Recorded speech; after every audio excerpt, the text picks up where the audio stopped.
Pós-Comp 2025, questão 7, cálculo. Para encontrar os extremos condicionados de uma função f de x sujeita à restrição g de xy igual a zero, o método dos multiplicadores de Lagrange consiste em resolver. Então, essa questão, se você lembrar da fórmula, acabou, porque a questão só pede a fórmula dos multiplicadores de Lagrange.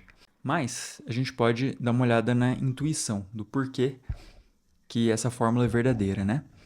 Então, a fórmula dos multiplicadores de Lagrange diz que f de xy é igual a lambda de g de xy, em que f de xy é a nossa função em que a gente está querendo encontrar um máximo ou um mínimo. Então, é aquela coisa de você fazer o gradiente da função igual ao vetor nulo.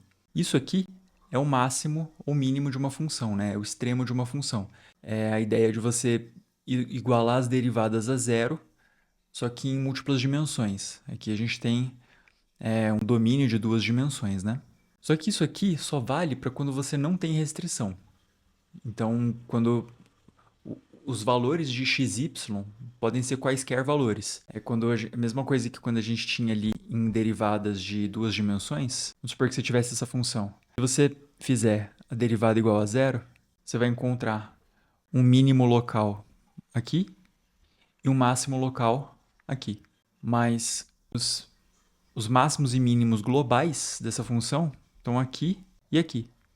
Então, para encontrar o máximo e mínimo de uma função, você fazia derivada igual a zero e você procurava o valor dos extremos. E aqui a gente só tem que avaliar os extremos porque a gente está falando de um domínio restrito, né?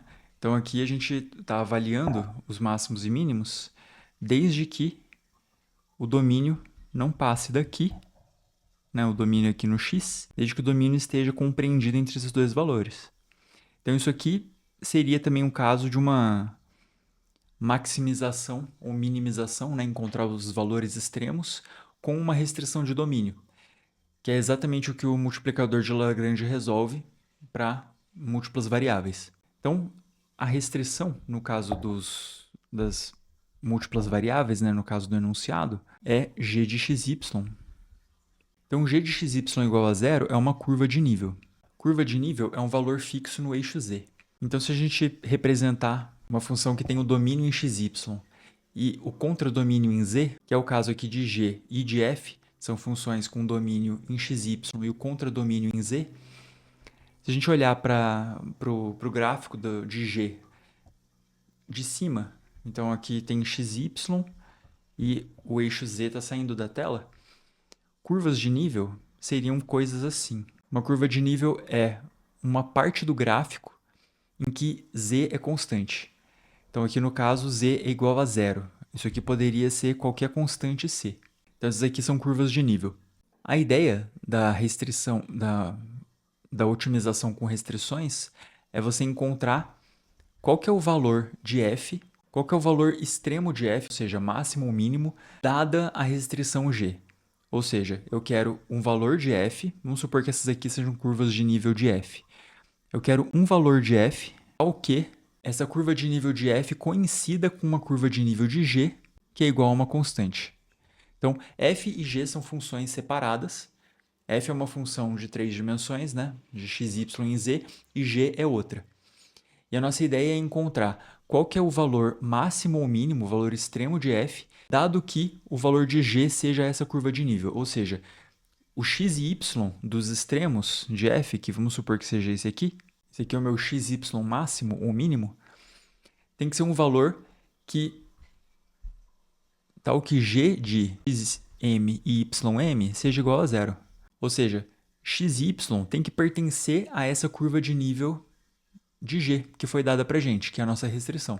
Então, vendo aqui esse gráfico da curva de nível, fica mais intuitivo entender por que o teorema de Lagrange, que na verdade aqui faltou o símbolo do gradiente, por que é essa fórmula do teorema de Lagrange? Porque nesse ponto em que as curvas de nível se encontram, elas são um ponto tangente. As curvas de nível de f e de g vão tangenciar uma outra. Por quê? Porque nessa direção, você concorda que a curva de nível vai ou aumentando ou diminuindo o valor da função. Então, se aqui a gente tem a curva de nível de f, imagina que a curva de nível de f é tipo uma montanha ou um vale. Vindo nessa direção, f está ou subindo ou descendo, necessariamente, porque a gente está procurando um valor mínimo, né? A gente está procurando valores extremos. Então, se a gente pegasse um outro ponto, um ponto diferente de f, que também pertence a g, que seria tipo esses aqui, você concorda que f não seria tão extremo quanto esses pontos aqui de f não seriam tão extremos quanto esse aqui. Simplesmente porque esse ponto caminhou mais para longe, né? Caminhou mais em direção ao topo ou ao vale.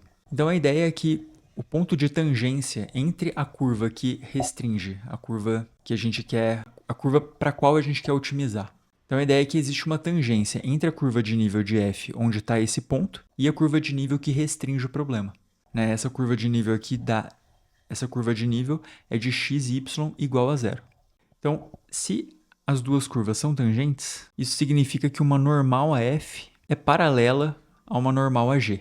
Então, uma normal à curva de nível é o gradiente. Isso significa que o gradiente de f no ponto extremo é paralelo ao gradiente de g no ponto extremo. E o que a gente está procurando é justamente esses pontos extremos que causam esse paralelismo. Se a gente diz que dois vetores são paralelos, isso significa que um vetor é igual ao outro multiplicado por um escalar. Essa é a intuição por trás do teorema de Lagrange. Então, o gradiente de f no ponto que eu quero é igual a um escalar, que é o lambda ali da fórmula, vezes o gradiente de g.